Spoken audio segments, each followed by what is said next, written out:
Olha, o Brasil que a gente conhece hoje, ele não surgiu do nada, né? Ele foi, na verdade, um projeto. Um projeto construído e moldado ao longo de mais de 300 anos. E é sobre isso que a gente vai conversar.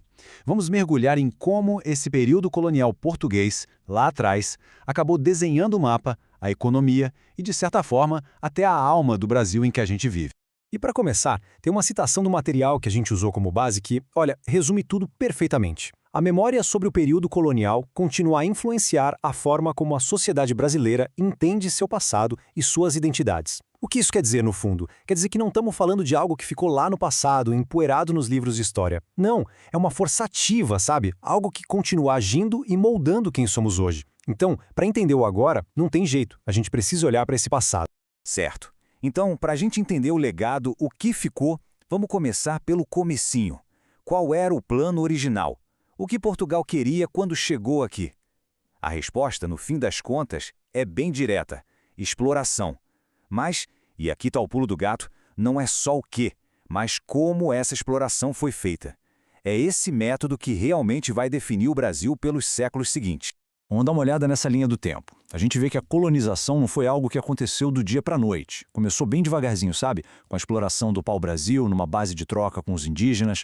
Só que aí, outros países começaram a rondar a área e Portugal precisou agir para não perder o território. Tentaram primeiro as capitanias hereditárias, que, vamos ser sinceros, não deram muito certo. Foi aí que eles decidiram centralizar o poder, criando o governo geral lá em Salvador.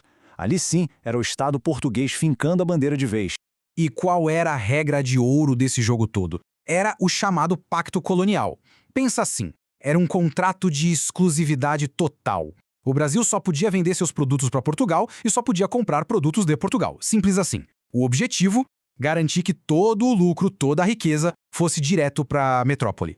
Isso, na prática, impedia que a colônia criasse uma economia própria forte. Era basicamente a exploração oficializada transformada em lei. Ok. Mas para essa máquina de exploração funcionar de verdade, precisava de um motor potente. E o primeiro grande motor foi o açúcar, o famoso ouro branco.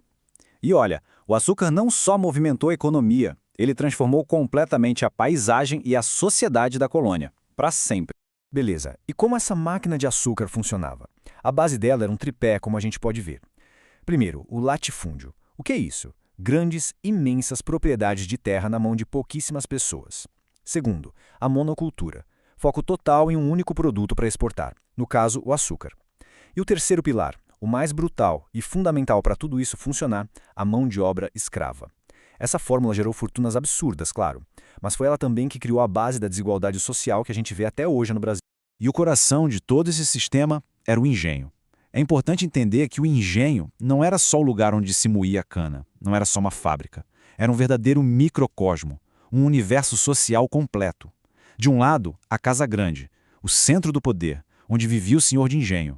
Do outro, a senzala, o lugar da opressão, onde viviam as pessoas escravizadas.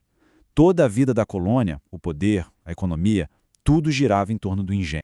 Mas a história não para, né? A colônia era dinâmica. E no finalzinho do século XVII, aconteceu uma virada de chave. Um novo motor econômico foi ligado e esse motor ia mudar tudo. O foco saiu do litoral nordestino e foi parar lá no coração do Brasil. Estamos falando do ouro. Essa comparação aqui mostra muito bem essa mudança radical. A gente sai de uma economia do açúcar, que era totalmente focada no litoral, lá no Nordeste, com uma sociedade rural, aristocrática, para a economia do ouro. E aí o cenário é outro. O interior, Minas Gerais principalmente, com uma sociedade que se torna mais urbana, mais diversificada, a riqueza agora não brotava mais do campo. Ela era tirada de buracos na terra.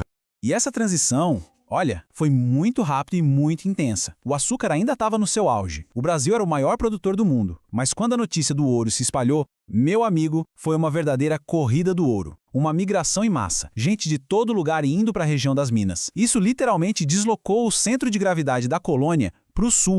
Claro, onde tem riqueza, a coroa portuguesa estava de olho, né? O controle era extremamente rígido. Tinha o quinto, que era um imposto de 20% sobre todo o ouro encontrado, para garantir que ninguém ia contrabandear. Todo o ouro tinha que passar pelas casas de fundição para ser derretido e taxado. E aí tinha a derrama, que era a mais temida de todas. Se a cota de impostos do ano não fosse batida, eles cobravam a força da população. Isso gerou um ressentimento gigantesco e foi o estopim para muitas revoltas que vieram depois.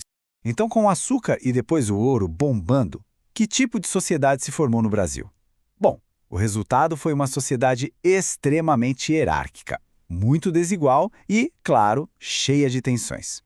Dá para imaginar essa sociedade como uma pirâmide bem rígida. Lá no topo mesmo, a elite branca, os grandes proprietários de terra, as autoridades vindas de Portugal. No meio, um grupo mais misturado, artesãos, pequenos comerciantes, militares, gente livre, mas sem o poder da elite. E na base, sustentando todo esse edifício, a imensa maioria da população, os povos africanos e indígenas escravizados. E a chance de subir nessa pirâmide, para quem estava na base, era praticamente zero. Mas aqui tem um ponto que é absolutamente crucial a gente entender. A base dessa pirâmide, as pessoas escravizadas, nunca, jamais foi passiva.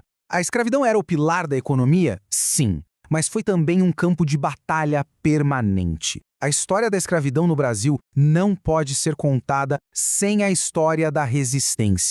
E essa resistência acontecia de muitas formas diferentes. A gente pensa logo nas grandes revoltas armadas, na formação dos quilombos, como o famoso Quilombo dos Palmares, que eram comunidades de fugitivos, mas a resistência também estava nas pequenas coisas do dia a dia.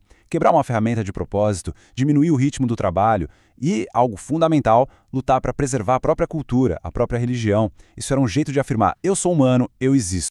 E uma das estratégias mais incríveis de resistência foi o sincretismo religioso. O que é isso? Bom, os africanos escravizados eram forçados a seguir o catolicismo. Então, o que eles fizeram? Eles associavam seus orixás, suas divindades, aos santos católicos. Por fora, parecia que estavam rezando para um santo católico, mas, na verdade, estavam cultuando suas próprias crenças. Isso não é só uma mistura, gente. É uma estratégia brilhante de sobrevivência cultural. Chegamos agora na parte que talvez seja a mais importante de toda essa conversa. Como é que tudo isso, que aconteceu há centenas de anos, ainda se conecta com o Brasil de hoje? De que jeito essas estruturas antigas ainda definem a nossa realidade? Pois é, a grande conclusão do material que a gente analisou é exatamente esta. O período colonial não terminou de verdade em 1822, com a independência. As estruturas que ele criou, sabe? As estruturas sociais, econômicas, políticas, elas continuaram existindo, continuaram operando, só ganharam uma nova roupagem, um novo disfarce. E essa tabela aqui deixa essa conexão muito clara.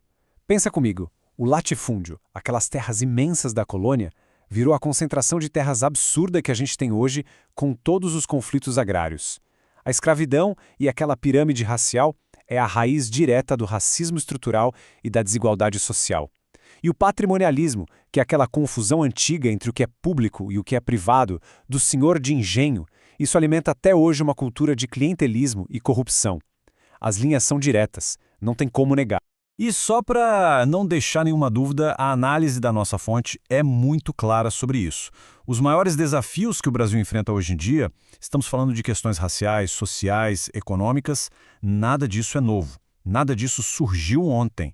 Tudo isso tem, e a fonte usa essa expressão, raízes profundas nesse processo histórico, nesse projeto colonial de exploração.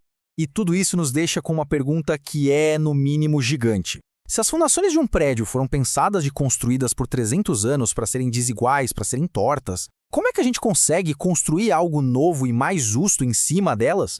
Entender esse projeto original, esse projeto de 300 anos, não é ficar preso ao passado. É, na verdade, o primeiro e indispensável passo para a gente conseguir, quem sabe, construir um futuro diferente. Valeu por acompanhar a gente nessa análise.